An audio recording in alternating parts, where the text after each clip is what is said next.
Y los demás chicos, si no entran, bueno, ya, ¿qué se puede hacer? Entonces, de nuevo, buenas noches, chicas. Gracias por asistir. Y vamos a concluir esta semana 8 que nos faltaba, la última parte. Ya habíamos visto los videos y nos habíamos quedado en la parte de percusión, ¿no? Recuerda, nos habíamos quedado en percusión. Ajá. Habíamos pasado a auscultación. No se olviden que la principal parte de auscultación era los ruidos hidroaéreos, el peristaltismo, ¿no? Porque los ruidos hidroaéreos son sinónimo de peristaltismo.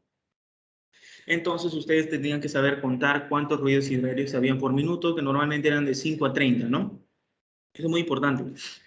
Y cuando hablas de los ruidos hidroaéreos tienes que decir conservados en frecuencia y conservados en tono. Eso es muy importante. ¿Por qué? Porque cuando tú dices frecuencia estás diciendo número y cuando estás diciendo tono estás diciendo la intensidad con la que escuchas. Por ejemplo, si tú tuvieras un paciente con obstrucción intestinal, él tendría ruidos hidroaéreos metálicos, en timbre metálico se llama, ¿ya? Que son pocos, pero son bien ruidosos. Eso es. Entonces, ya habíamos visto inspección de abdomen y habíamos visto auscultación de abdomen. ¿Recuerdan? Acuérdense que lo segundo es la auscultación. Lo que nos faltaba era percusión, ¿no? En condiciones normales, el abdomen es timpánico. Como están viendo acá, se percute, como están observando ahí, un abdomen timpánico. ¿Y cómo se percute? ¿De manera indirecta, como lo está haciendo acá, o de manera directa? Si es de manera directa, yo con mi mismo dedo golpeo el abdomen. Pero si es de manera indirecta, hago esto, ¿no? Es. Cualquiera de las dos la pueden hacer. Pero ¿qué es lo que debes hacer? Tienes que hacer una percusión siempre organizada, de forma radiada. Eso es importante. O sea, radiada me refiero a que de adentro hacia afuera puedes ir en círculos. Y si tú quieres ser más ordenado, puedes ir por regiones. Primero hipocondrio derecho, epigastrio, hipocondrio izquierdo, ¿no? Flanco derecho, mesogastrio, flanco izquierdo y las fosas, ¿no? Fosa ilíaca derecha, hipogastro y fosa ilíaca izquierda, ¿no? Eso es muy importante. O también te puedes ir desde el apéndice sifoides hasta el hipogastro. ¿Qué más? Lo normal es que el espacio de Traube, que es el espacio donde está el vaso, ¿no? El espacio de Traube sea timpánico, ¿no? En el espacio de Traube normalmente hay aire, es timpánico, pero si es un espacio de Traube mate, quiere decir que hay esplenomegalia, porque normalmente el vaso no ocupa ese espacio, no ocupa. O si lo ocupa de manera parcial. Pero si tú tienes un Traube con matidez, esplenomegalia. Y también tienes el otro espacio, el espacio de la B, ¿ya? Entonces, tienes un espacio de Traube con matidez, esplenomegalia, derrame pleural izquierdo o algún tumor. Y si tienes timpanismo incrementado, porque acuérdate que normalmente el abdomen es timpánico, ¿ya? Pero cuando digo que es incrementado, cuando hay un timpanismo difuso. Normalmente tu abdomen no puede ser solo timpánico, tiene algunas regiones de matidez, algunas regiones de timpanismo, ¿no? Eso es muy importante. A eso le llaman pues el abdomen en tablero de ajedrez, que le dicen, ¿no? Así para, más o menos para dibujarlo. No tengo mouse ahorita, chicos, lo voy a dibujar con el dedito, táctil nada más. Entonces, ahí vamos a dibujar, ¿no? Más o menos algo que se parece. ¿Sí, ya? Entonces, ¿qué es un abdomen en tablero de ajedrez? Es regiones que están pintaditas son mate, regiones mate y regiones de aire, timpánicas. Mate y timpánico, así es. Ese es, por ejemplo, un abdomen de tablero de ajedrez que, por ejemplo, está en las ascitis, en las obstrucciones intestinales, en eso, ¿no? Donde los intestinos están flotando en el líquido ascítico. Y hay regiones donde hay aire, intestino, por eso te sale timpánico, y hay regiones donde hay líquido, por eso te sale mate, ¿ya? Entonces, eso es importante. Eso es algo patológico, obviamente, pero lo normal es que el abdomen no sea ni todo timpánico ni todo mate, sea heterogéneo, ¿no? Eso es importante. ¿Qué más? Entonces, si tú encuentras un timpanismo aumentado, piensas en un hilio obstructivo, o sea, un hilio dinámico, ¿no? ¿Te acordabas que habían dos tipos de hilio? Había un hilio, si nosotros dividimos los dos tipos de hilio, había un hilio dinámico y un hilio adinámico, ¿te acuerdas? El hilio dinámico, o también llamado obstructivo, y el hilio dinámico, también llamado paralítico, ¿no? ¿Te acuerdas? ¿Ya? Entonces, el hilio de la obstrucción en un inicio es primero obstructivo, claro. Y como es obstructivo, vas a tener, por ejemplo, acá los ruidos hidroaéreos de timbre metálico, vas a tener timpanismo incrementado. ¿Por qué? Porque se está acumulando gas en ese intestino, ¿no? Después tenemos la matidez simétrica. Matidez simétrica significa que es mate el lado derecho y mate el lado izquierdo, o sea, en ambas partes del abdomen. Ascitis, tumores, ¿no? Los tumores quísticos de ovario, por ejemplo, acá podría ser si hay tumor en ambos ovarios, ¿no? Pero los tumores generalmente son asimétricos, ¿ya? Acá está mal. No es simétrico. Los tumores generalmente dan matidez asimétrica porque es bien difícil que un tumor te salga en un lado y en el otro también, a menos que sea el mismo tumor y se extienda al otro en mi abdomen, ¿ya? Generalmente los tumores te dan matidez asimétrica. Y el que te da matidez desplazable es la famosa ascitis. La ascitis te da matidez desplazable con el famoso signo de la oleada, ¿no? Que lo vamos a ver. Y aquí está. Cuando tú haces diagnóstico de ascitis por clínica, vas a hacer dos maniobras. Tienes que evaluar dos maniobras. La maniobra de la matidez desplazable y la maniobra de la onda ascítica, que estás viendo cómo se realizan. Entonces, tienes un paciente con ascitis. ¿Qué le dices? Señor, usted póngase en decúbito lateral, o sea, recuéstese para un ladito. Entonces, todo el líquido se va a tener que ir acá abajo, se va a acumular acá abajo todo el líquido, ¿no? Y todo el aire se va a quedar acá, ¿ya? Entonces, se va a formar un espacio hidroaéreo o un nivel hidroaéreo en esta parte, acá, lo que estoy pintando de amarillo. Ahí va a haber un cambio de densidad. Cuando yo empiece a percutir, acá va a estar mate y cuando llegue acá, acá va a estar timpánico, ¿no? Ese es un nivel hidroaéreo que hay. Entonces, ¿y cómo tú te das cuenta que esta matidez se desplaza? Porque cuando se pone para este lado, la matidez se va hacia acá, ¿no? Se va a este lado porque el líquido se desplaza hacia allá por gravedad. Pero si el paciente se recuesta para el otro lado, para acá donde está la X, para acá, si se recuesta para acá, el líquido se va a ir para acá, ¿no? Para este lado. Entonces la matidez del líquido sería ya acá, ¿no? Si el paciente se echara al otro lado, ¿no? Eso es importante. Entonces, en otras palabras, si tú tienes un decúbito de este caso, en este caso de este paciente, es un decúbito lateral derecho, ¿verdad? Decúbito lateral derecho. La matidez, ¿dónde la vas a palpar? En el hemiabdomen derecho, pues, claro, ¿no? Y si sería decúbito lateral izquierdo, ¿dónde palpas la matidez? O ¿dónde percutes, perdón? En el decúbito, en el hemiabdomen izquierdo, ¿no? ¿Ya? Eso es la maniobra de la matidez desplazable, que tu matidez se desplaza conforme tú a dónde te movilizas. Si te pones en lateral izquierdo, se va a la izquierda. Al derecho, se va a la derecha. ¿Ya? Eso es la matidez desplazable y es diagnóstica, es una maniobra semiológica diagnóstica de ascitis. Entonces, eso es muy importante, ¿ya? Que no se olviden la maniobra de la matidez desplazable. ¿Se entendió, no? ¿Se entendió, chicos? ¿Sí? ¿Qué es maniobra de matidez desplazable? Sí lo han visto seguro, ¿no? Ya, muy Una bien. pregunta, en el caso de una ascitis ya de tipo crónica, ¿no? Donde hay abdomen en batracio, ¿no? En ese ¿Mm? caso también se mueve de esta manera. No, es más difícil porque en la citis antigua, como lo mencionas, generalmente es lateral. El líquido está de manera lateral, ¿no? La citis crónica tiene el líquido no a nivel del centro, sino a nivel lateral, como estamos viendo acá, ¿no? Miren, miren, esta, por ejemplo, es una citis aguda. Esta, ¿no? Esta que estoy encerrando, aguda. ¿Por qué? Porque está de manera extendida, todo, está extendido todo el abdomen. Pero cuando es una citis antigua, sería la imagen de inferior, ¿no? Esa de acá, ¿no? Esto de acá, ¿ya? Cuando es una citis antigua, tiende a irse hacia los lados laterales. Y es capsulada, ¿no? O encapsulada, que le llamas. Y cuando tú tienes una ascitis encapsulada, no hace matidez desplazable. Que haga matidez desplazable significa que tu ascitis es más aguda y que tienes que actuar. En cambio, si ya es una citis encapsulada, eso quiere decir que tiene varias capas que están acumulando el líquido, lo están tabicando. Entonces ahí va a ser más difícil punzar al paciente porque ahí vas a tener que usar guía ecográfica porque no puedes entrar en cualquier lado, ¿no? Porque puede ser que perfores un intestino por intentar hacer una paracentesis, ¿no? Entonces tienes que hacer con guía ecográfica.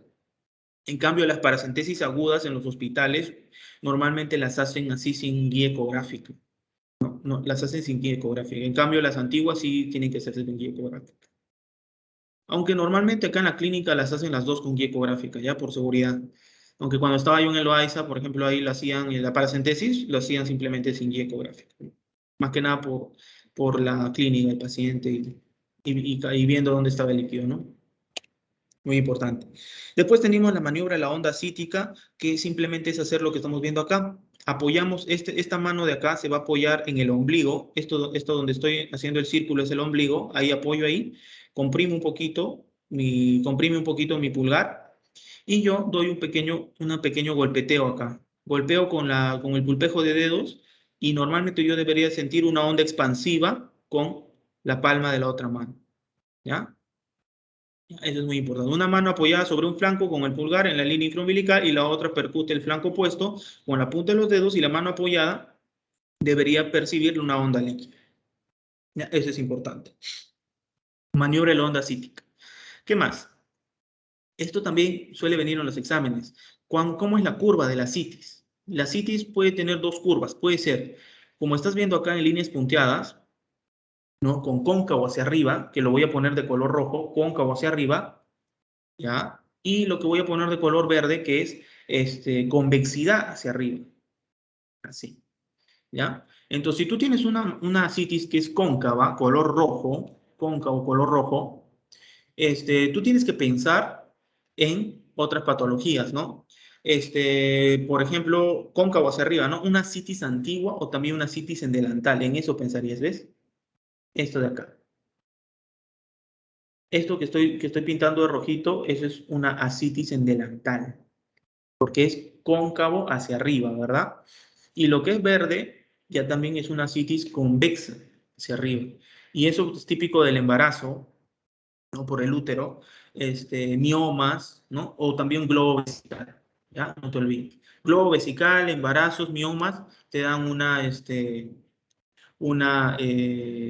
convexidad hacia arriba. Y la ascitis libre es la que te da la matidez en delantal. No te olvides. Matidez en delantal. ¿Ya? No olvidemos.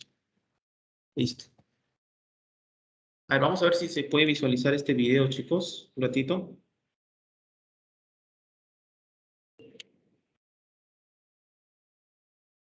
A ver.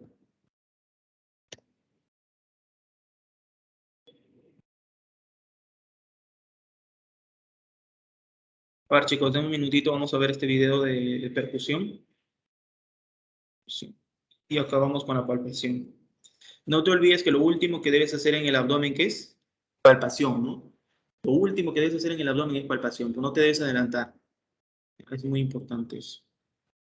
A ver. Vamos a ponerlo con audio.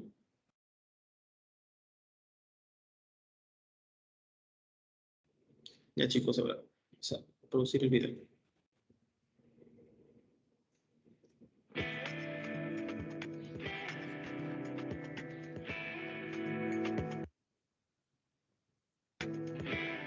La percusión abdominal, a diferencia de la percusión en el tórax, se realiza un solo golpe percutorio, porque como el sonido es más amplio y prolongado, el segundo golpe apagaría al anterior.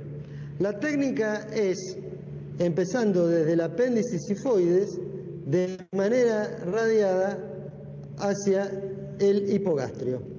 De manera radiada hacia el hipogastrio, tratando de cubrir toda la superficie abdominal.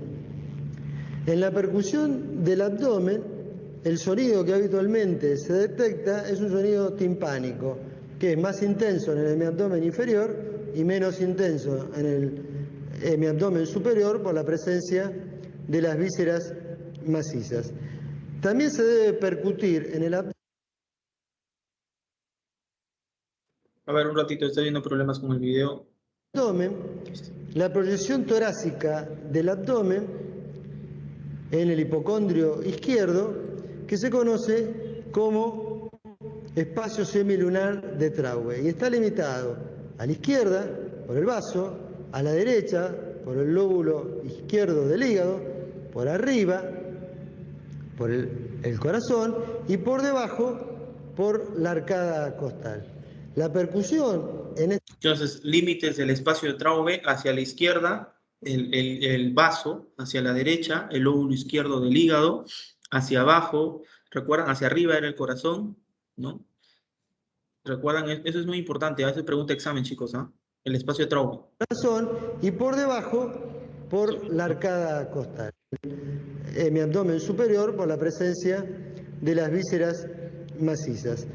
También se debe percutir en el abdomen la proyección torácica del abdomen en el hipocondrio izquierdo, que se conoce como espacio semilunar de Traube, y está limitado a la izquierda por el vaso, a la derecha por el lóbulo izquierdo del hígado, por arriba por el corazón y por debajo por la arcada costal.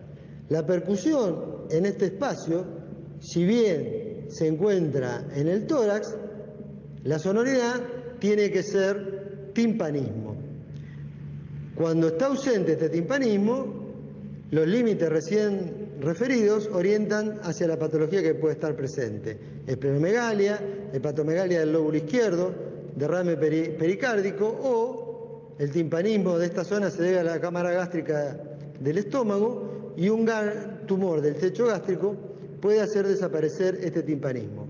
Si bien en esta instancia no lo vamos a hacer, forman parte de la percusión del punto de Castell para la evaluación semiológica del vaso y la percusión del límite superior hepático para la evaluación semiológica del hígado.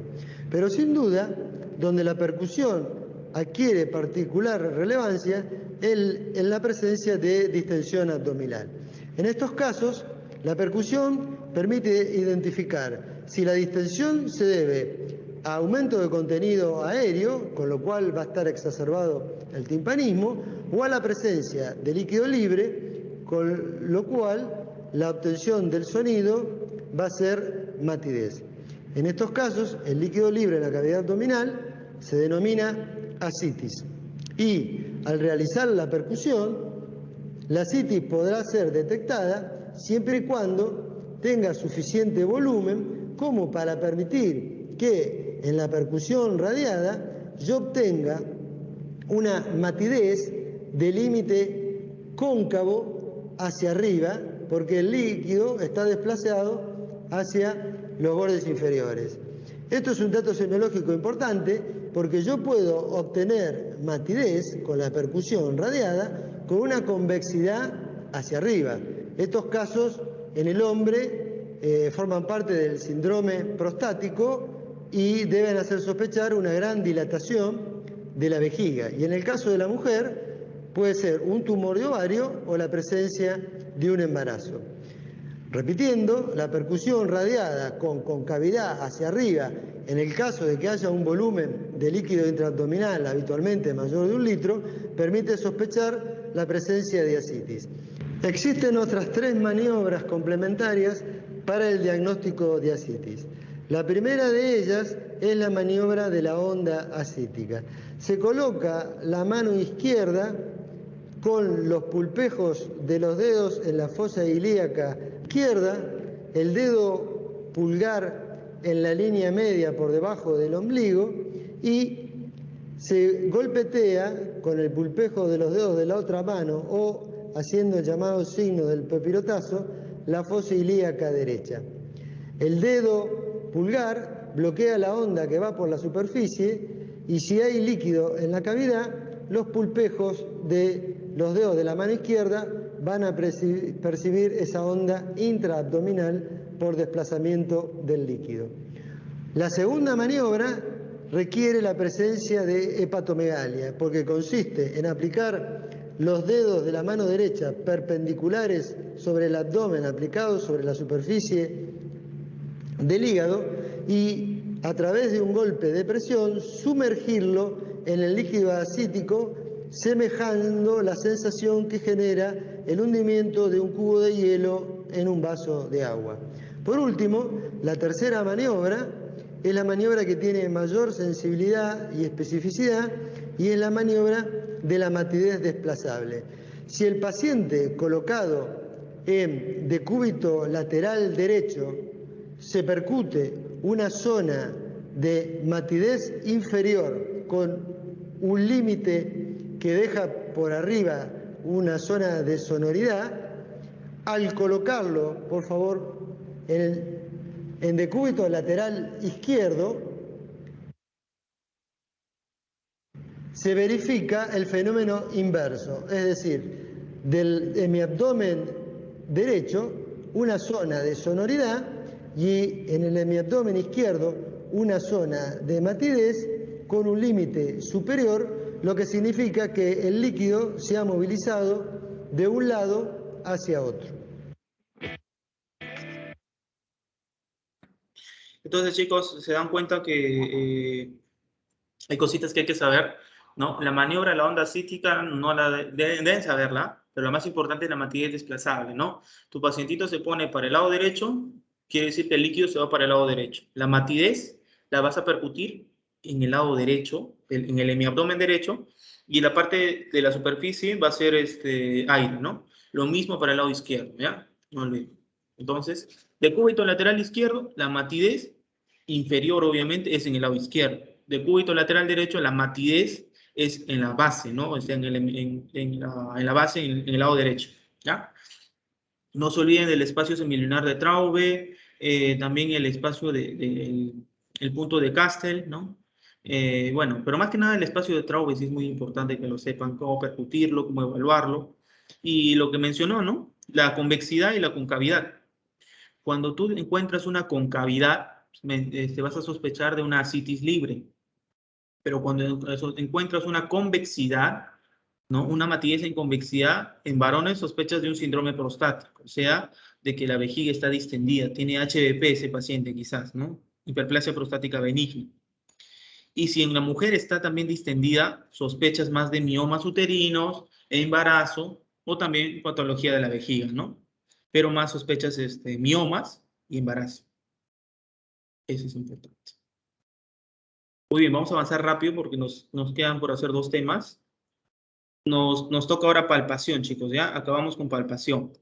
Bueno, la palpación puede ser o monomanual o bimanual, o sea, usando una mano o las 2 manos. Siempre se hace en dirección de las agujas del reloj, o sea, en otras palabras, la palpación siempre se hace en esta dirección, así, así, hacia donde va la flecha. Existen 2 tipos de palpación, la palpación superficial y la palpación profunda.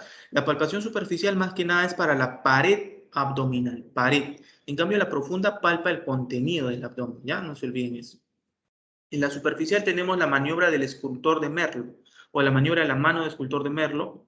Aquí también está la de esfuerzo, la de tensión y los puntos dolorosos abdominales. La profunda tiene la maniobra de Minkowski, la maniobra de Jodis y la maniobra del deslizamiento de Glenard-Hausmann. Eso también lo vamos a ver en videos. Ya. Entonces vamos a desarrollar. Palpación superficial, tienes la maniobra del escultor de Merlo. ¿Qué es la maniobra de la mano del escultor de Merlo? Es como si tú fueras un escultor y estuvieras tocando arcilla. Eso. Entonces empiezas como tocar un piano. ¿Cómo se toca un piano, no? Así, ¿no? Ya. Entonces empiezas a hacer de esa forma, con los pulpejos de dedos empiezas a pasar por toda la superficie del abdomen. Obviamente en orden, ¿no? De manera, en sentido horario. No te olvides. La mano derecha pasa en forma plana por toda la superficie abdominal, ¿no? Recuerda que dice mano derecha es relativo, puede ser izquierda o derecha, pero siempre es recomendable evaluar al paciente por su lado derecho, ¿ya? Semiológicamente hablando. Esta maniobra de la mano de Merlo, o la mano de escultor de Merlo, te permite evidenciar abovedamientos localizados que puedan estar en el abdomen, que no se evidencian, ¿no? Bultos, lipomas, ¿no? Acá se explora la temperatura del abdomen, porque si tú encuentras una zona de más temperatura, podrías sospechar de un absceso. La sensibilidad, o sea, ver si ese dermatoma está bien, o el trofismo, ¿ya? Ahí puedes entonces diagnosticar un lipoma, un absceso, una hernia, una eventración. Ya saben la diferencia, ¿no? Una hernia sale por orificios naturales, en cambio una eventración sale por orificios patológicos, ¿no? Por donde ha habido, por ejemplo, una cirugía. O también puedes palpar un hematoma, también una colección de sangre, ¿Ya? Esa es la maniobra, la mano de escultor de Merlo, que sirve para la palpación superficial, o sea, pared abdominal. No te olvides, pared de abdomen. Tenemos otra maniobra para la palpación superficial, donde está la maniobra de esfuerzo, que se hace que el paciente haga un empuje abdominal, levantando la cabeza, ¿no? Flexionando. ¿Ya? Esto va a evidenciar, ¿no? Va a evidenciar cualquier masa, cualquier cuerpo, una masa, un cuerpo extraño que esté en la parte de la pared del abdomen, ¿no? Eso es muy importante, ¿ya? El paciente levanta la cabeza o las piernas para contraer los músculos rectos anteriores y lo que está delante del músculo se va a ver, se va a palpar más fácil y se va a mover, ¿no? Va a ser más móvil.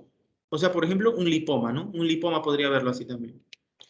¿Qué más? La maniobra de la tensión abdominal es aquel paciente que cuando le hacemos la palpación tiene dolor, una defensa abdominal a la palpación.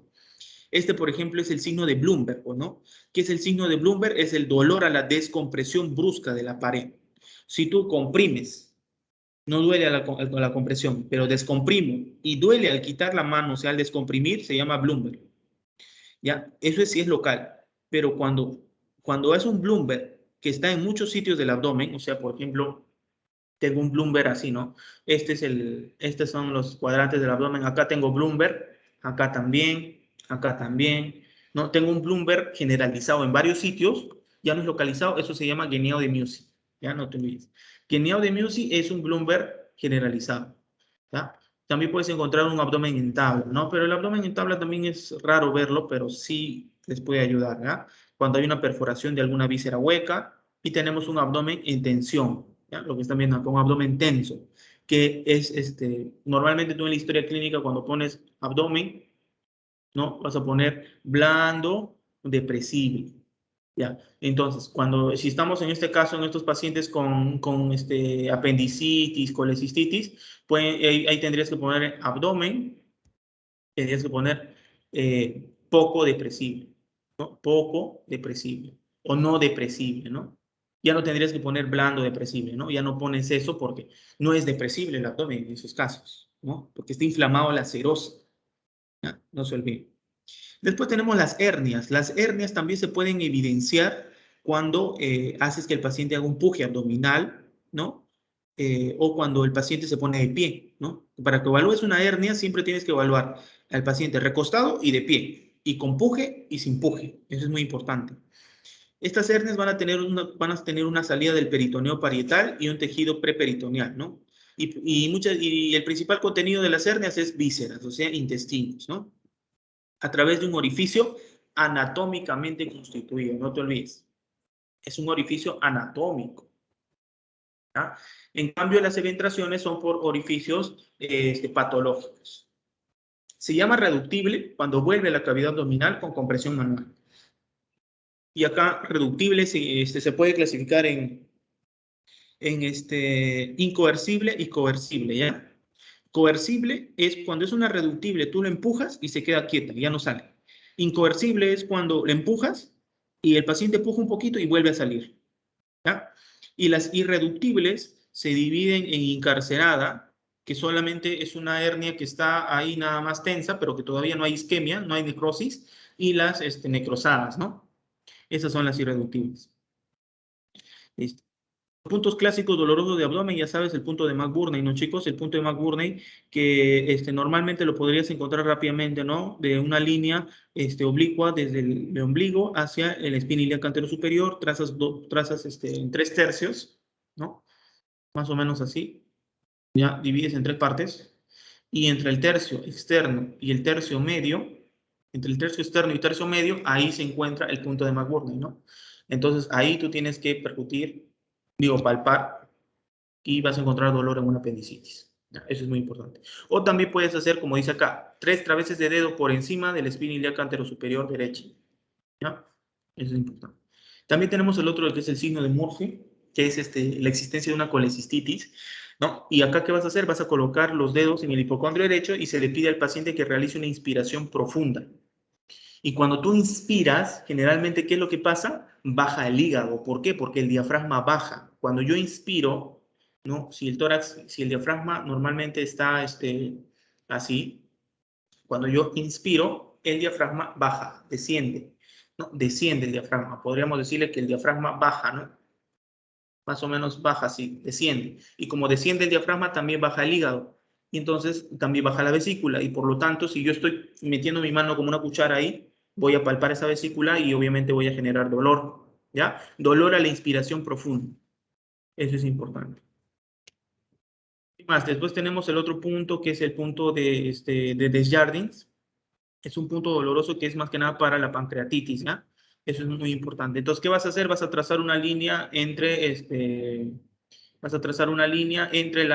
ombligo y la axila, ¿no? De la axila, obviamente de este lado, o del lado derecho, ¿ya? Y generalmente, y pues lo que vas a hacer es, ¿no? Esta línea es umbilico axilar, ¿no? Que está más o menos a 5 o 7 centímetros del ombligo, ¿ya? Eso es muy importante, ¿no? O sea, todo esto, ¿no? Todo esto es la línea umbilico axilar.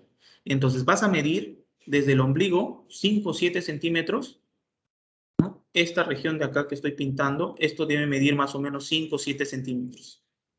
5 a 7 centímetros, ¿ya? Y esa región es donde debe doler cuando hay pancreatitis, ¿no? Entonces haces un trazo del punto de Desjardins, ¿no? Un trazo oblicuo y mide 5 o 7 centímetros y ahí presionas. Ahí debería doler si hay una pancreatitis. Y que más o menos te sale en el epigastrio, hipocondrio derecho, ¿no? Más o menos. Después tienes el signo de Robson, que es cuando provocas un dolor reflejo, ¿no? Comprimes la fosa ilíaca izquierda, pero al paciente le duele la fosa ilíaca derecha, ¿no? Eso es muy importante. También positivo para apendicitis aguda. Muy bien. Entonces, acá también vamos a ver el video y terminamos con esto. Chicos, ¿se escucha el audio?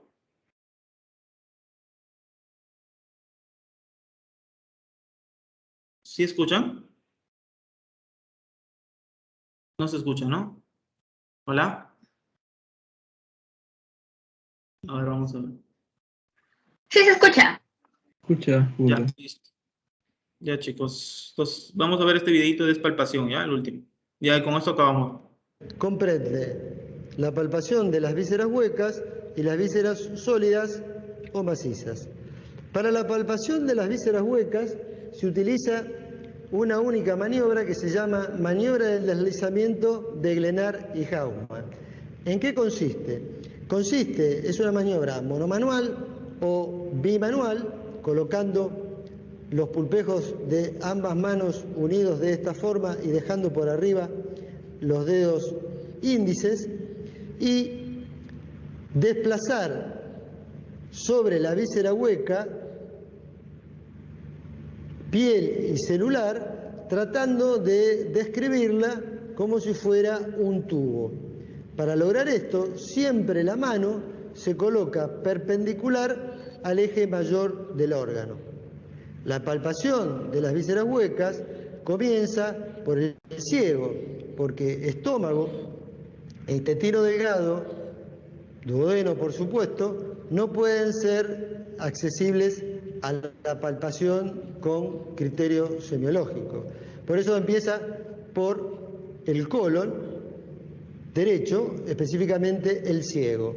Como corre paralelo a la arcada crural, la mano, bimanual en este caso, se coloca perpendicular al eje mayor del órgano y se desliza sobre el ciego,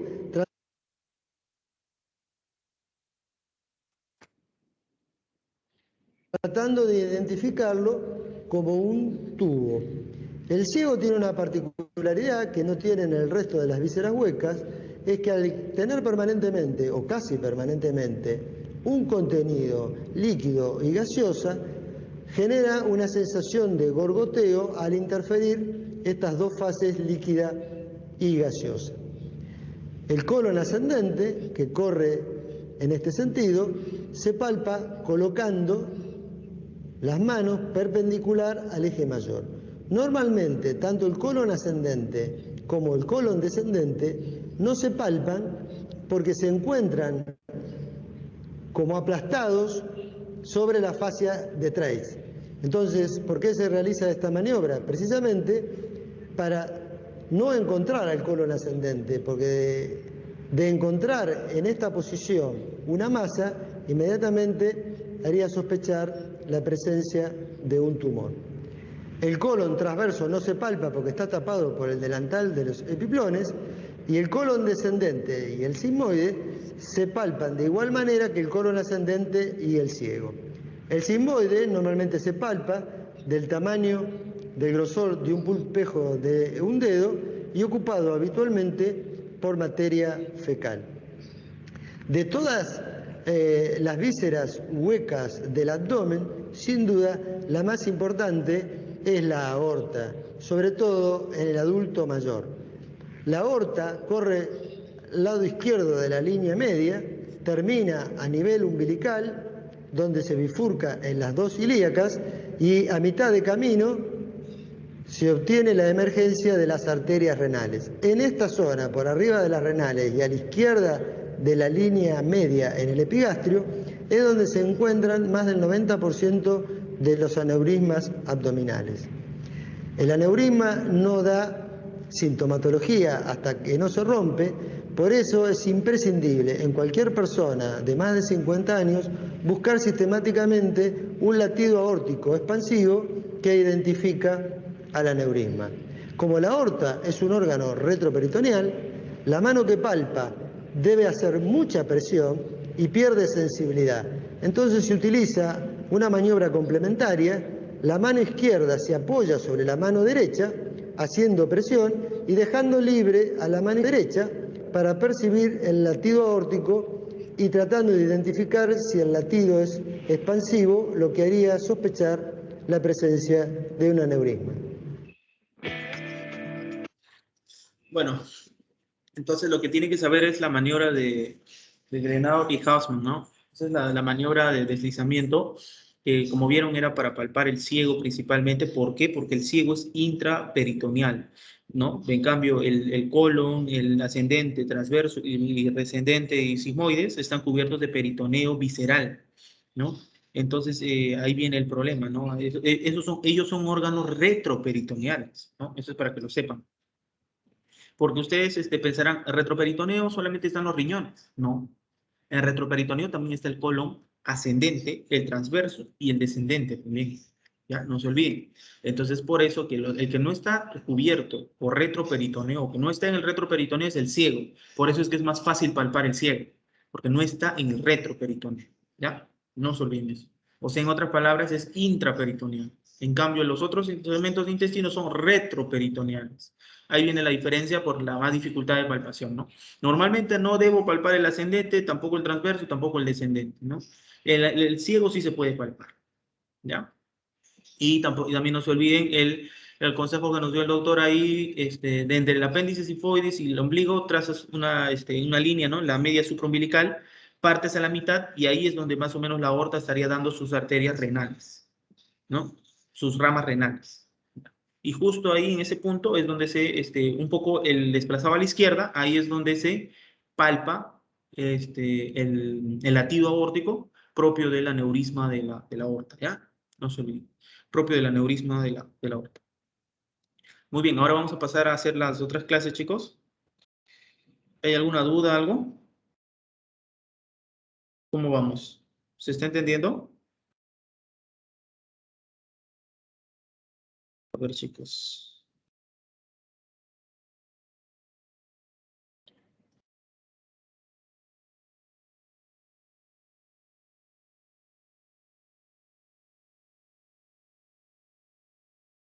Ya.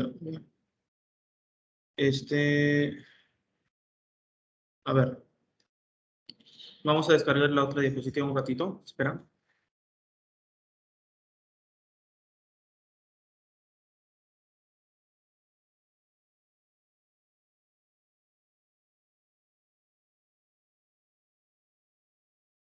Ya, chicos, entonces pasamos con síndromes pancreáticos y síndromes ictéricos, ¿ya? Vamos a hacer las dos clases. Empezamos con síndromes pancreáticos.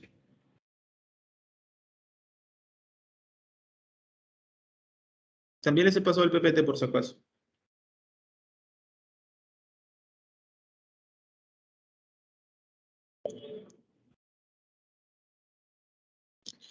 Ya vamos a avanzar, entonces antes que nos gane el tiempo, avanzamos rápidamente con síndromes pancreáticos. Ahí está. Ya. A ver, esta clase entonces la dicté en esta academia, en iDoc Science, y ya pues, entonces ahí la tengo esta clase, así que le vamos a ayudar. Muy bien. Síndromes pancreáticos. Ya. Entonces, acá simplemente es un resumen rápido, estas dos diapositivas de toda la clase de síndromes pancreáticos. Ya saben que la idea no es explicar toda la clase, sino más que nada enfocado. ¿Ya? Entonces, cuando hablamos de síndromes pancreáticos, ustedes tienen que orientarlo como pancreatitis aguda y pancreatitis crónica. ¿Ya? Eso es lo que quiero que primero que se sepa. Después, a ver. Vamos a poner acá.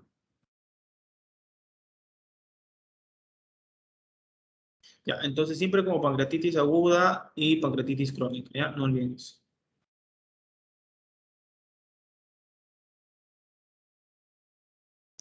Esperen un minutito. Listo.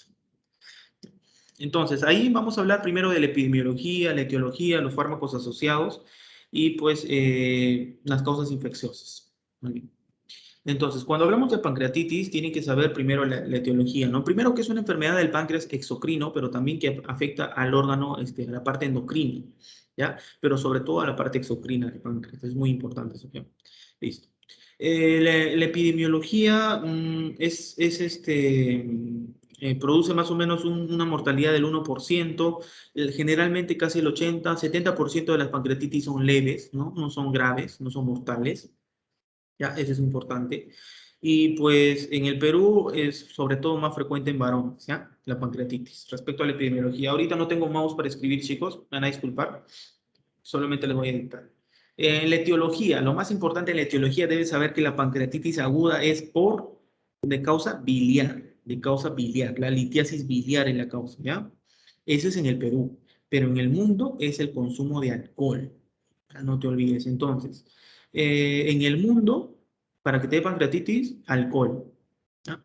En cambio, en el Perú, litiasis biliar, ¿ya? La litiasis, cálculos de la vía biliar, eso es lo más común. ¿Qué más? En la patogenia, bueno, fisiopatología no creo que les pregunten, pero lo único que deben saber es pues que se van a activar estos simógenos, ¿no? Estos simógenos inactivos del páncreas, ¿no? Y van a producir una necrosis pancreática, pero a nivel de los acinos, ¿no? Es muy importante, sobre todo en el lisosoma del acino. Ahí se va a dar esta fisiopatología. No olviden eso. Entonces, fármacos asociados con pancreatitis que te pueden preguntar, ¿no? O quizás que debes saber, ¿no? Ahí, por ejemplo, está los fármacos asociados, tenemos espera un ratito.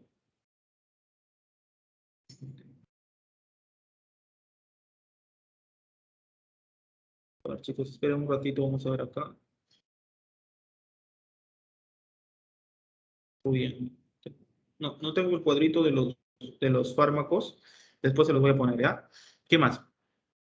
Causas infecciosas también pueden haber de pancreatitis y es diferente tratar una pancreatitis en inmunocompetentes que tratar una pancreatitis en inmunosuprimidos, ¿no? Ahí hay una gran diferencia. Bueno, esperen un ratito, acá voy a sacar una información. Acá tenía un cuadrito de los fármacos que producen pancreatitis para mostrarles, a ver.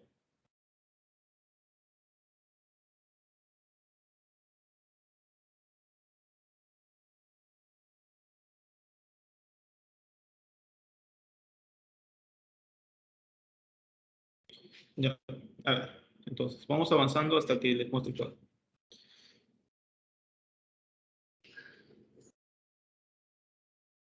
Ya, ahí estamos. Listo.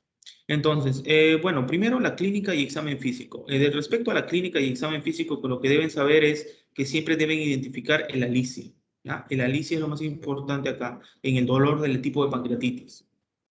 Vamos a ver, un ratito, vamos a borrar esto. Entonces, dentro de la clínica tú vas a tener el alicia, o sea, la aparición, generalmente es aguda, ¿no? Aparición, localización. La localización del dolor de la pancreatitis es epigastrio y mesogastrio. Epigastrio y mesogastrio. ¿Ya? No se olviden. Aparición, localización, intensidad de dolor, ¿no? Y de intensidad. Generalmente es un dolor bien súbito y es un dolor más o menos los pacientes lo refieren 8 de 10, 9 de 10, 7 de 10. Es un dolor, ¿no? Bien desfuncionalizante, se podría decir. ¿Qué más? Ya vamos con aparición, localización, intensidad, la sede, calmantes, no calma. El dolor de la pancreatitis no calma con analgésicos, eso es muy importante. En un principio podía haber calmado, generalmente los pacientes usan buscapina, pero después ya no calma, el analgésico no calma, y ya el paciente necesita que se le coloque analgésicos endovenosos, ¿no? Los endovenosos sí le van a calmar el dolor, eso es muy importante. Después tienes la otra I, la I de irradiación. Claro, y eso es muy importante, ¿no? La irradiación que se va en faja hacia la espalda, eso es muy importante, ¿no? El dolor tipo, tipo atravesante, tipo hincante, o sea, o tipo, podríamos decirlo, tipo atravesante, ¿no? O sea, que se va de adelante hacia atrás, ¿no? Eso es muy importante que recuerden. Pero más que nada en la pancreatitis hay un dolor a nivel también irradiado, a nivel del hombro izquierdo y los trapecios. Ahí puede doler en pancreatitis, ¿ya? No olviden. En cambio, en colecistitis es hombro derecho. Hombro derecho en colecistitis, hombro izquierdo en pancreatitis. ¿Qué más? Eso es lo que puedes encontrar en la clínica, ¿no? Aparte, siguiendo nuestra mnemotecnia Alicia, que nos ayuda a ver lo que es el orden de evaluar los síntomas, ¿no? Alicia, ¿recuerdan? Ya. Le hicimos aparición. ¿Cuánto tiempo le viene doliendo? Localización, irradiación, calmantes, intensidad, ¿no? Agravantes. En los agravantes generalmente es un dolor espontáneo, ¿no? Aunque también puede ser desencadenado por comidas copiosas. Y dentro de los síntomas asociados está la sudoración. La sudoración. La sudoración y la anorexia. Así como el paciente con apendicitis no quería comer, estos pacientes también con pancreatitis no quieren comer tampoco, ¿ya? También tienen asociado anorexia. No tienen que es lo que se llamaría la secuencia de Murphy, ¿no? ¿Se acuerdan la secuencia de Murphy de apendicitis? ¿Ya? Ellos no tienen eso, pero también tienen anorexia. Y tienen una sudoración profusa, o sea, de todo el cuerpo. Es un paciente con sudoración, con anorexia, con un dolor bien grave, agudo, que no calma con analgésicos. Muy importante.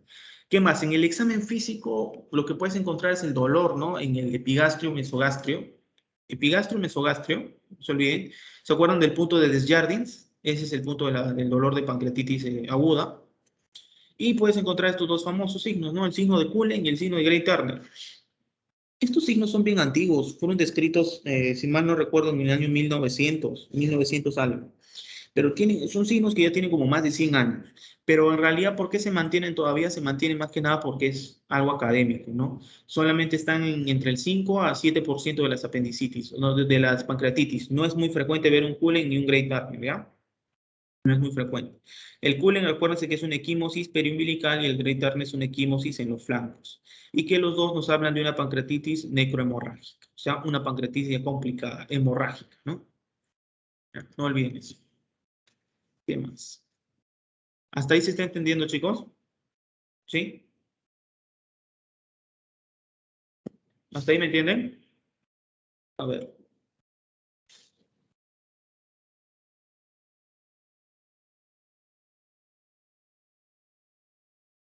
Chicos, ¿me escuchan? ¿Sí? Sí, sí, se escucha, sí se escucha. Ya, sí se entiende, ¿no? ¿Cómo vamos? Sí. Ya, chicos, vamos a seguir. Espera un ratito. Vamos a grabar esto.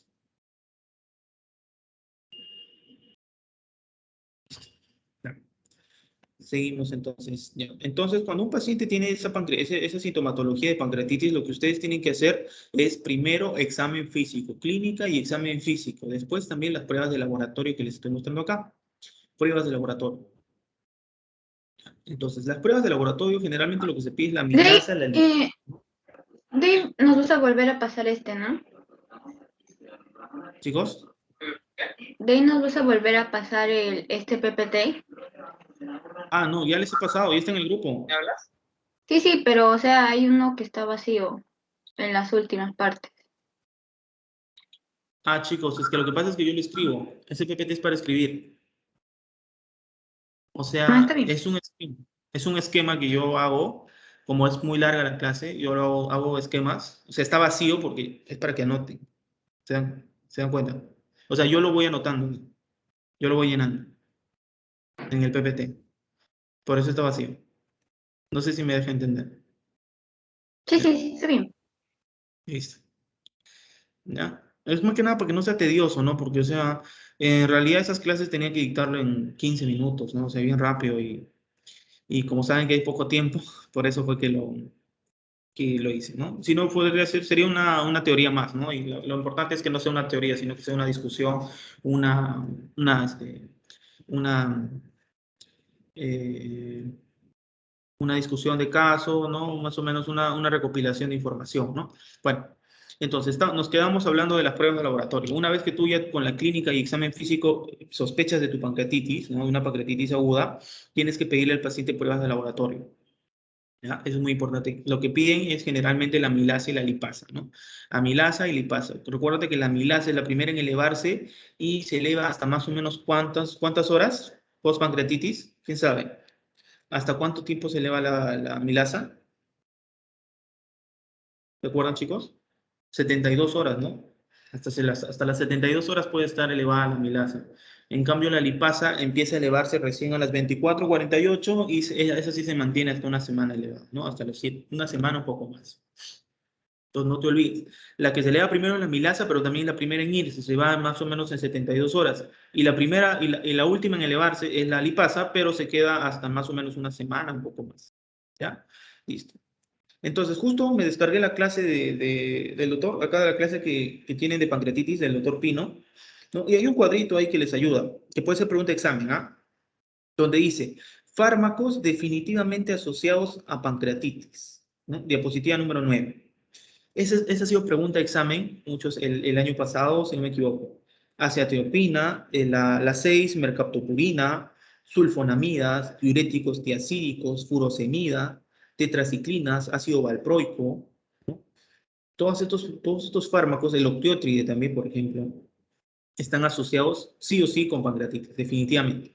¿Ya? Y también les ponen un estudio que se hizo en el Hospital Revalea. Este estudio es antiguo, pero igual vale la pena recalcarlo, ¿no? Donde dice, de todos estos pacientes que evaluamos, 150 eran de etiología biliar, o sea, la pancreatitis era por patología biliar, ¿ya? No se olviden eso. Entonces, en el mundo es alcohol, en cambio acá en el Perú es biliar y luego es alcohol, ¿ya? ¿Y por qué no es alcohol acá la primera? Porque para que sea alcohol tendría que ser unas cantidades tremendas de alcohol. ¿Ya? Tiene que ser más o menos más de 150 gramos por día. Eso es importante. Muy bien. A ver, ¿qué más? Entonces ya les hablé de la pancreatitis, la presentación clínica, el tipo de dolor, ¿no? Dolor epigástrico, mesogástrico, ¿ya? Es muy importante. ¿Puede haber ictericia? Sí, puede haber ictericia. Sí puede haber ictericia, ¿no? También. Vamos a decir también que la ictericia no siempre inicia primero en el cuerpo, sino inicia en el paladar blando. Acuérdense, eso, la ictericia inicia en el paladar blando. Después lo vamos a explicar. En pruebas de laboratorio ya les dije que tenemos la amilasa y la lipasa, ¿no? Principalmente. También tenemos la leucocitosis. Leucocitosis también puede ser un factor diagnóstico en, en pancreatitis, ¿no? Pero generalmente el diagnóstico se hace con 3 criterios, ¿no? Acá lo vamos a poner. Vas a tener 3 vertientes para diagnosticar pancreatitis. La clínica, más laboratorio, más imágenes, ¿ya? Clínica, laboratorio e imágenes. Entonces, tú diagnosticas pancreatitis con 2 de 3, sea clínica con laboratorio o, por ejemplo, laboratorio, la clínica sí o sí debe estar, clínica y laboratorio o clínica con imágenes, ¿ya? Entonces, no se olviden. Clínica con laboratorio o clínica con imágenes. No puede ser laboratorio de imágenes si el paciente no le duele nada, bien difícil, ¿ya? Eso no. Muy importante. Entonces, como haces el diagnóstico con la clínica y con el laboratorio, que ya les expliqué que tiene que estar elevado más de 3 veces el valor del límite superior normal, ¿no? Sea de la amilasa o la lipasa, nos faltaría hablar de las imágenes. Dentro de las imágenes, el principal estudio, ¿no? Y si viene el diagnóstico, tal vez le preguntan, ¿cuál es el estudio de elección en pancreatitis? Estudio de primera elección. ¿Qué dirían, chicos, de imágenes? ¿Cuál sería el primer estudio que le pediría? ¿Una ecografía, radiografía, tomografía, resonancia? ¿Qué dirían? ¿Radiografía? No, la radiografía no ¿O ayuda mucho, chicos. ecografía? Ecografía. Ajá, ecografía. La radiografía no te ayuda en realidad, ¿sabes por qué? Porque el páncreas está profundo, no se ve, en la radiografía no se ve, a menos que tengas un cálculo en el páncreas y que salga, todavía no. La radiografía no ayuda. Tienes que pedir ecografía, ¿ya? Entonces ustedes piden ecografía como examen de primera elección para pancreatitis. Está bien, no es el mejor examen, pero es el más accesible y el más rápido, ¿ya? Ecografía. Y como gol estándar pides la tomografía, ¿ya? Eso es muy importante, tomografía como gol estándar. ¿Qué más? Se ha demostrado que los pacientes que tienen pancreatitis, ¿no? Ustedes, de lo que han estudiado, ¿a las cuántas horas yo debería pedir una tomografía a un paciente con pancreatitis? O sea, después de cuánto tiempo que inician mis síntomas de pancreatitis, tengo alteraciones tomográficas. ¿Después de cuánto tiempo, chico? ¿Qué dicen? 48 horas. Ajá, más o menos 48 horas. No, pero en realidad es 72 horas. ¿Ya? No te olvides, 72 horas. Entonces, por ejemplo, hay guías de pancreatitis que les voy a mostrar, ¿no? En un rato les voy a mostrar una diapositiva que menciona que existe no existe diferencia entre hacerle una tomografía a un paciente a las 24 horas de la pancreatitis que hacerle hasta a las 72. Obviamente con uso de contraste, ¿no? Porque para pancreatitis tienes que usar contraste. Y ustedes miran por qué. Para que veas la necrosis, ¿no? Para que veas la necrosis, delimites qué partes que están necrosadas no marca el contraste y qué partes, si están vivas, esas partes todavía viables, marca el contraste. Tienes que usar contraste sí o sí. Entonces, da lo mismo pedirle a las 24 que a las 72, ¿no? Eso es importante. El contraste marca qué zonas, las que están muertas o vivas. Las que están vivas, porque tienen vasos sanguíneos. O sea, tienen irrigación sanguínea, las otras no. Ajá. Ya, miren. Entonces, me estaba equivocando en los que les decía ahora último. Eh, no es lo mismo pedir, mejor dicho, a las 24 horas que a las 72. ¿Por qué? Eso es una idea que quiero que quede claro. Porque a las 24, 48 horas no vas a encontrar alteraciones en la tomografía. Generalmente la encuentras a las 72 horas a más. ¿Ya? No se olviden. Entonces, si eso es pregunta de examen, respondan así, ¿no? Búsquenlo también en las guías, yo les voy a mostrar la información que tengo. A las 72 horas está indicado pedirle una tomografía, ¿ya? ¿Para qué le vas a pedir desde cuando está agudo si no vas a ver nada en la tomografía? ¿No? Primero le pides una ecografía y después su tomografía, ¿ya? Eso es importante. ¿Qué más? Entonces ya sabes cómo diagnosticar una pancreatitis, ¿no? Entre clínico con laboratorio o clínico con imágenes. Listo. ¿Qué más? Después tenemos la fase temprana versus la fase tardía de la pancreatitis, ¿no? Fase temprana se define como menor de 2 semanas, fase temprana menor de 2 semanas y fase tardía más de 2 semanas, ¿ya? Menos de 2 semanas y más de 2 semanas, ¿ya? Lo mismo, más de 2 semanas. Listo. Entonces, más que nada para que lo entiendan, porque la diapo es un poquito, no se entiende mucho lo que dice, ¿no? Cuando te habla de fase temprana, te está hablando más que nada de signos sistémicos, o sea que no hay necrosis todavía de ese páncreas, o sea, la afectación es sistémica, ¿no? Hay CIRS, acá vas a tener CIRS, ¿ya? No se olviden. Acá vas a tener CIRS. A ver. Un rato, chicos, vamos a poner acá. ¿Ya? Entonces, acá es donde vas a tener CIRS, ¿ya? A ver. Esperen un ratito. ¿Sí me escuchan, no?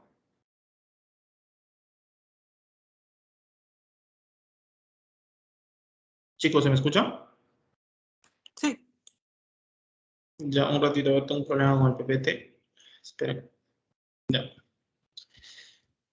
A ver. ¿Dónde es donde vas a tener CIS? Entonces, en una pancreatitis de fase temprana, ¿no? De temprana. Ahí vas a tener CIS. No se olviden. Ya, acá, menor a 2 semanas, mayor a 2 semanas, ¿ya? 2, 2. Listo. Entonces, más que nada, no te aprendas la diapositiva de memoria, apréndelo más que nada por criterio, ¿no?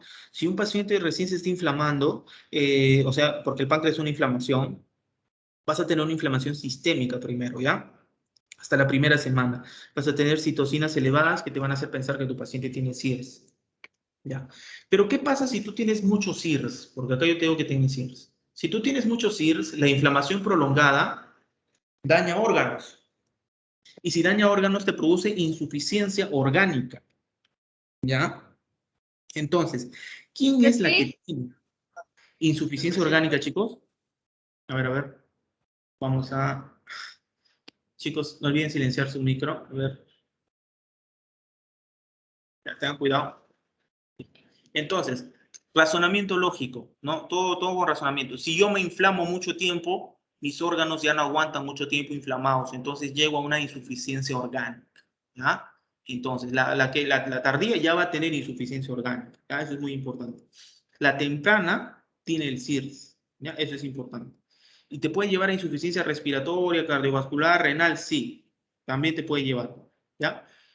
Pero la tardía, ¿no? La tardía sí o sí, ya va a tener confirmada una insuficiencia orgánica. Una pancreatitis tardía, sí o sí tiene insuficiencia de órgano, ¿ya? Eso es muy importante. Insuficiencia persistente de al menos un órgano es el parámetro para decir que es tardía, ¿ya? En estos pacientes suelen necesitar hemodiálisis, ventilación mecánica, ¿no? ¿Ya? Y acá hay necrosis del páncreas. Entonces, si tú dejaste que la pancreatitis evolucione y se vuelva ya una pancreatitis tardía, más de 2 semanas, ¿no? Con pancreatitis, ya hay insuficiencia orgánica, ya se han dañado un órgano, sí o sí, y hay necrosis. Y este paciente, obviamente, es de mal pronóstico, ¿ya? No te olvides, eso es muy importante. Entonces, de nuevo, un resumen.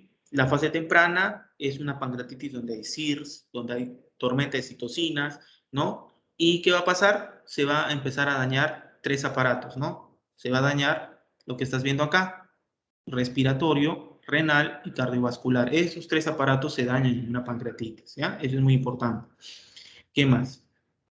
Cuando ya te hablo de fase tardía, hay que te dice, y es una evolución ya más duradera, más de 2 semanas, como te había mencionado, y hay una insuficiencia ya persistente de un órgano, sí o sí, ya tienes insuficiencia persistente de un órgano, ¿ya? Y entonces, por ejemplo, si tienes insuficiencia renal, ¿qué necesitas? Ya puedes necesitar hemodiálisis, por ejemplo, ¿no?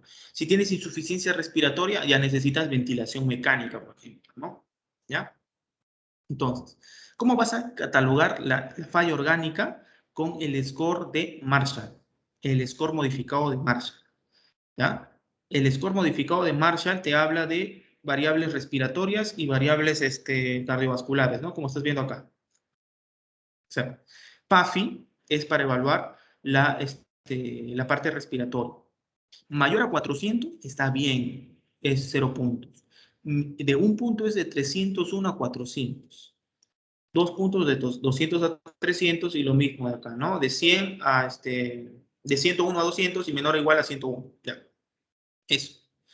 Renal. En la parte renal, ahí tienes la creatinina sérica, ¿no? Menor o igual a 1.5, de 1.5 a 1.9 y como están bien. Ya. Te va a dar distintos puntajes. Y cardiovascular, ahí vas a tener la PAS, presión arterial sistólica. Más de 90, 0 puntos. Menos de 90 y que responde a fluidos, 1 punto. Menor a 90 y no responde a fluidos, 2 puntos. Menor a 90, pero pH menor a 7.3, 3 puntos. Menor a 90, pH menor a 7.2, 4 puntos. Entonces, ustedes dirán, Julio, ¿entonces la pancreatitis me produce acidosis? Sí, me produce acidosis. ¿Y qué tipo de acidosis te produce la pancreatitis? ¿Respiratoria? ¿Metabólica? ¿Qué dirán, chicos? Pancreatitis. ¿Qué tipo de acidosis? ¿Metabólica? Metabólica, muy bien. ¿Por qué? Porque el páncreas libera bicarbonato. ¿Ya? No te olvides, el páncreas es uno de los órganos también que se encarga de liberar bicarbonato. Entonces, si tú tienes pancreatitis, baja su función del páncreas, liberas menos bicarbonato. Acidosis metabólica. ¿Ya? acidosis metabólica. Entonces, un paciente con pancreatitis tiene acidosis metabólica, necesita que se le administre bicarbonato. Ya, corregir el bicarbonato. Hay que corregir ese bicarbonato también. Ya, no se olvide. Entonces, ¿qué más? ¿Cómo yo voy a catalogar según Marshall que mi paciente tiene falla orgánica? Acá dice, el score de mayor o igual a 2 indica falla orgánica, ¿no? Entonces, por ejemplo, tengo un PAFI de 200. ¿Tengo 2 puntos o no? ¿Ya tengo insuficiencia respiratoria? Sí, ya tienes, ¿no? Porque estás entre 200 a 300 y tienes 2 puntos. O sea, y tienes, agregada a eso, tienes tu pancreatitis. Ya está habiendo insuficiencia orgánica. En creatinina sérica, tienes, por ejemplo, en 2 puntos, 1,91 y 3,5. Ya tienes insuficiencia renal. Y cardiovascular, menor a 90 y que no responde a fluidos, 2 puntos, ¿no? Ya, eso es muy importante que se acuerde. Ahora, también puede ser distinto, ¿no? PAFI de 1 punto con creatinina sérica de 1 punto. 1 más 1, 2, ¿no? Entonces ya estarías pensando en que puede haber falla orgánica. ¿Por qué? Porque está alterándose la parte respiratoria y la parte renal, ¿no? Y suman ambos 1 punto. 1 más 1, 2. Entonces ya podrías pensar que hay falla orgánica, ¿ya? Entonces, tú viendo según el criterio de Marshall vas a decir, lo vas a clasificar según la revisión de Atlanta, lo vas a clasificar en leve, moderada y severa, ¿ya? La leve no tiene falla orgánica, no hay signos de inflamación local o sistémico. En cambio, la moderada ya tiene falla orgánica, o sea, ya cumple Marshall, ¿no? Pero menos de 48 horas.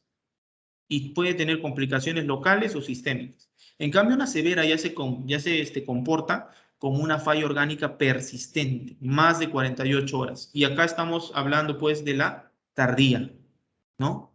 ¿Quién es la que tiene insuficiencia orgánica persistente?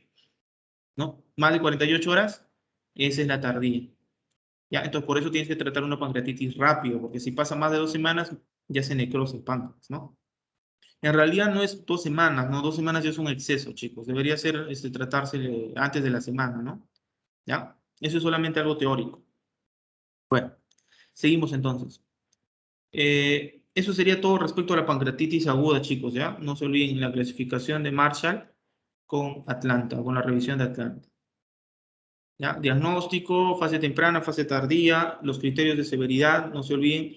Hay que decir si una pancreatitis leve es aguda leve, moderada o severa, ¿no? ¿Ya? Muy bien. Entonces, no sé si hay alguna pregunta hasta acá. ¿Cómo vamos? ¿Me escuchan? ¿Sí, chicos? Ya, muy bien. Entonces, estamos yendo bien, ¿no? Se está entendiendo. Es más que nada un resumen de su clase, chicos, en realidad. ¿Ah? Su clase es más extensa, pero yo les trato de dar un poquito las pepas, ¿no? Lo más importante. ¿Ya? No olviden. Muy bien, entonces pasamos a la pancreatitis crónica, que ya tiene otra fisiopatología. ¿Ya? Eso es muy importante. Cuando tú tienes la pancreatitis crónica, ya tiene una fisiopatología distinta. Acá ya hay un daño irreversible del páncreas. O sea, acá, a pesar de que tú trates, ¿no? O intentes tratar, ya están destruidas esas células del páncreas y están reemplazadas por unas células llamadas células estrelladas. ¿Ya? Eso es muy importante. Las células estrelladas que van a liberar citocinas, van a producir proteína y van a producir una fibrosis, ¿no? Van a aumentar la matriz extracelular, que se llama. ¿Ya? Entonces, en el páncreas se va a depositar colágeno, va a aumentar la matriz extracelular y los acinos que están dañados, ¿no? Van a ser reemplazados por colágeno. ¿Ya? Eso es muy importante. Entonces, la pancreatitis crónica, acuérdate que es un diagnóstico histológico. Histológico. ¿Por qué? Porque necesitas observar histológicamente, ¿no? Con una biopsia, el microscopio, ¿no? Eso es importante. No olviden. Muy bien, pero así como es un diagnóstico histológico, también lo podemos diagnosticar de manera clínica, sí podría ser, pero acá nos sirven mucho más los exámenes, los test diagnósticos de pancreatitis crónica. Muy bien, ¿por qué he puesto acá TIGAR 0? ¿Qué es TIGAR 0? ¿No? TIGAR 0 es un acrónimo de las causas de pancreatitis crónica, ¿ya? Es como una técnica. T de tóxicos metabólicos, ¿no? Alcohol, por ejemplo, ¿no? En la T está el alcohol, ¿no? T de tóxico-metabólicos acá. Ahí está, por ejemplo, el alcohol.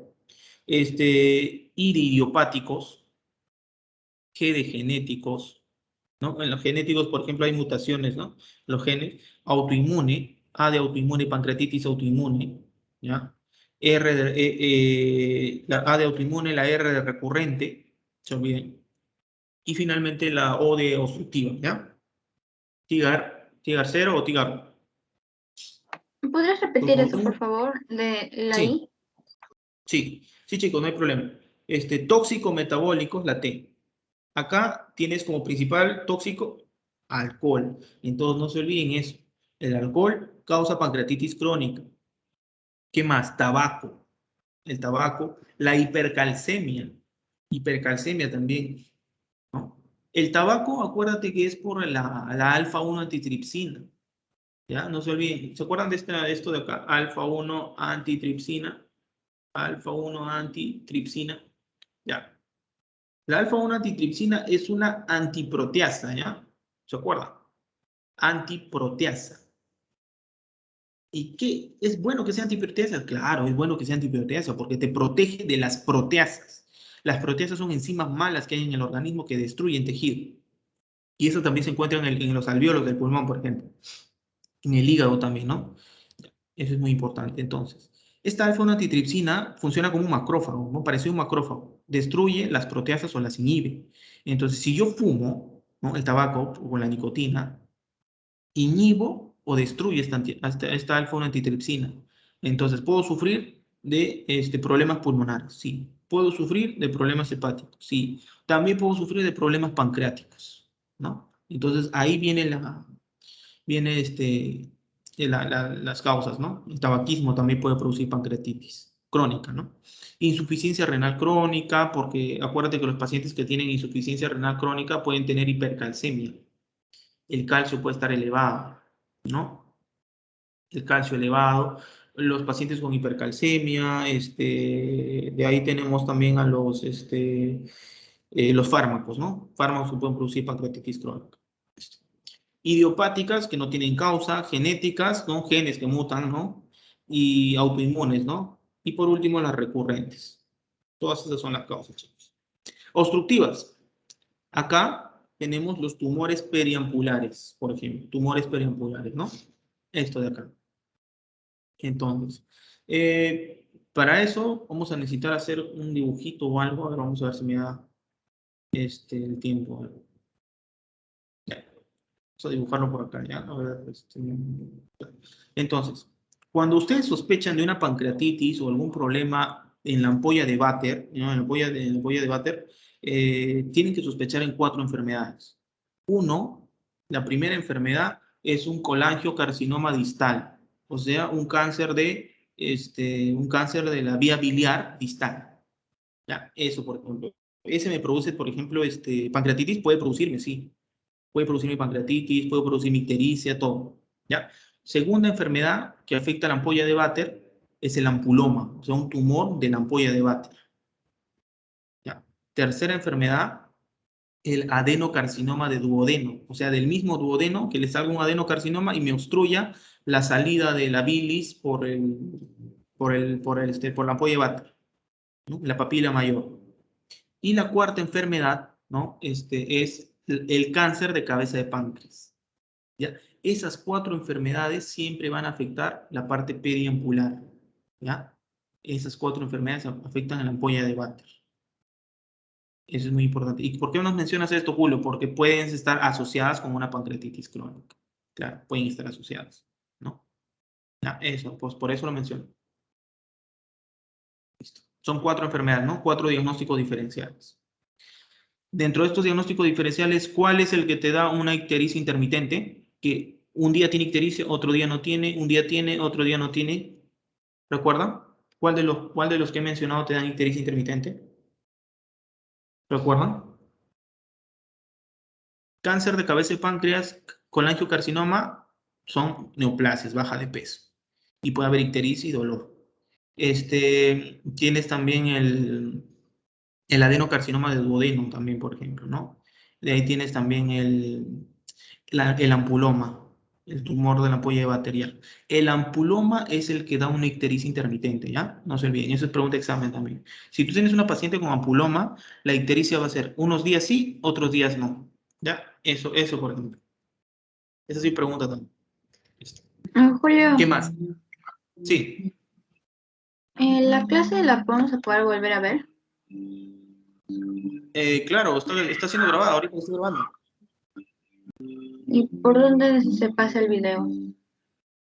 Lo puedes descargar del mismo grupo de Teams, o si no, yo voy a tratar de subirlo a YouTube, pero si no, aquí en el mismo grupo de Teams, ahí sale la clase descargada. Bien, gracias. Sí, no se olviden, está siendo grabada. Ya. Muy bien, vamos a acelerar, chicos, porque tengo clase justo en 5 minutos. Vamos a tratar de acabar hasta donde podamos, ¿ya? A ver. Entonces, etiología es múltiple, como ya les había dicho, la etiología es el Tiger 0.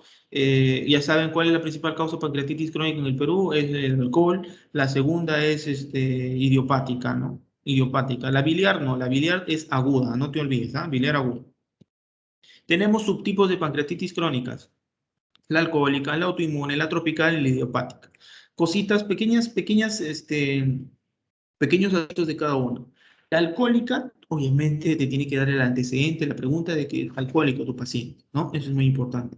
Pero tiene que ser un consumo prolongado de alcohol, mínimo, mínimo tiene que ser acá, como dice en su clase, ¿no? 80 gramos por día por 5 años, ¿no? 80 gramos por día por 5 años.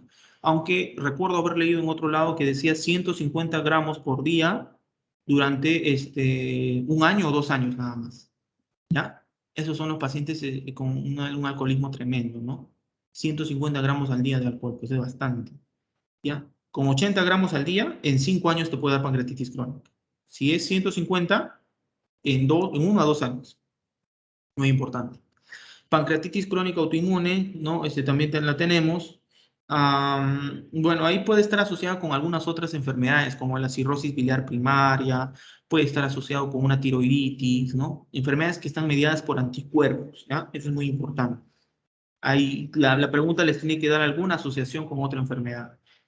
La alcohólica ya les mencioné, ¿no? Después tenemos la tropical. La tropical es más que nada es más que nada factores nutricionales o factores tóxicos, ¿no? ¿Ya? Ahí, bueno, ahí no habría mucho que mencionarles en la tropical, ¿no? ¿Ya? Eso es muy importante. Generalmente en pacientes jóvenes, ¿ah? La tropical, las sospechas en pacientes jóvenes con pancreatitis, que no tendrían por qué hacer pancreatitis, pero hacen pancreatitis. La tropical. Menores de 40 años. Y por último tienes la idiopática, ¿no? Sin causa alguna. Idiopática. Las idiopáticas son hasta un 30%, a 10 a 30, o sea, es bastante frecuente que sea idiopática, chicos. Bastante frecuente. Listo. La clínica del paciente la clínica de un paciente con pancreatitis crónica, ya pues es el mismo dolor que te decía, ¿no? Pero es un dolor ya pues que tiene años de evolución, no es un dolor de ahora nada más. Es un dolor que tiene años de evolución, dolor crónico, recurrente, ¿ya? ¿Qué más? En la clínica hay esteatorrea, no te olvides de eso, esteatorrea, ¿ah? La esteatorrea.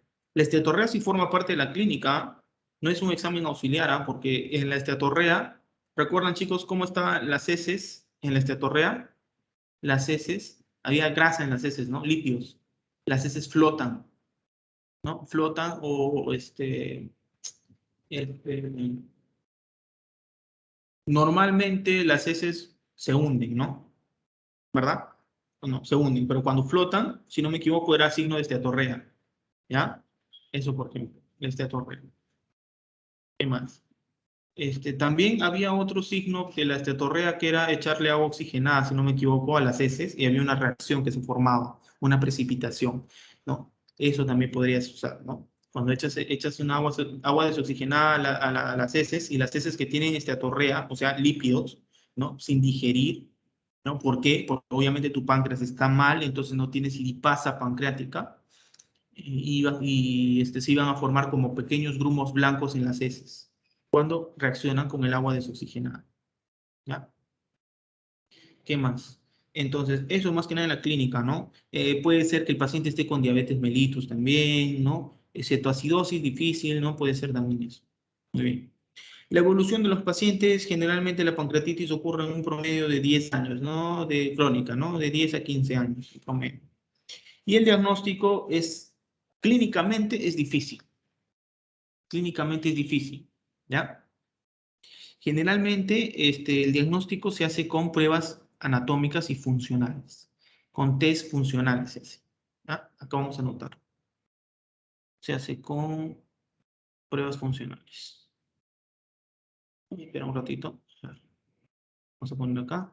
Se hace con test funcionales. Test funcionales, ¿ya? El diagnóstico.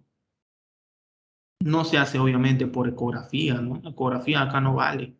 La ecografía no te ayuda, tampoco la tomografía. La tomografía te ayuda, pero un mínimo, casi nada. ¿Ya? Acá se hace más que nada con los test funcionales para el diagnóstico temprano. En los test diagnósticos que tienes que acordarte, hay un cuadrito en tu diapositiva, en tu clase, donde dice test de función exocrina. Los test de función exocrina. Acá lo escribo. Ese cuadrito puede venirte. ¿Ya? Test de función exocrina.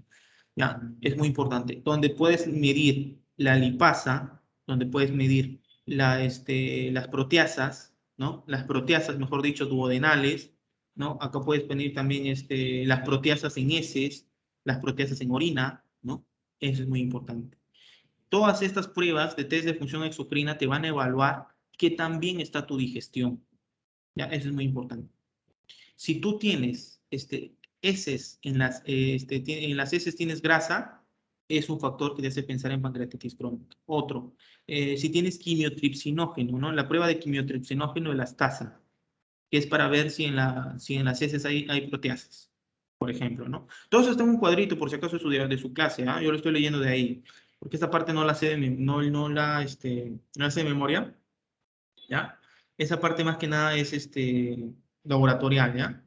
El diagnóstico en pancreatitis crónica, acuérdense que es laboratorial. Es bien difícil que lo diagnostiques por clínica y por imágenes. Imágenes no sirven, acuérdate. Imágenes no sirven en pancreatitis crónica. La que te podría ayudar en pancreatitis crónica, ¿qué imagen sería? La CEPRE y la ultrasonografía endoscópica. Las dos. No te olvides. La tomografía no ayuda ni tampoco la ecografía. No olvides. Tomografía y ecografía no son concluyentes en una pancreatitis crónica. Bueno, chicos. Entonces, la pancreatitis crónica es una patología que es desafiante para el diagnóstico clínico, pero creo que con una buena anamnesis, un buen examen físico y preguntando bien sus antecedentes al paciente, sobre todo el alcoholismo, ¿no? La principal causa, se puede diagnosticar a tiempo, ¿no? Y se puede evitar que degenere también en un cáncer de cabeza de páncreas, ¿ya? Porque el cáncer de cabeza de páncreas es mortal, sobre todo eso. Y bueno, chicos, hasta acá creo que va a quedar la clase, ya no tengo ahorita yo una prueba que dar. No sé si hay alguna pregunta, un par de minutos. Chicos, ¿alguna pregunta? ¿Todo bien? ¿Cómo estuvo la clase?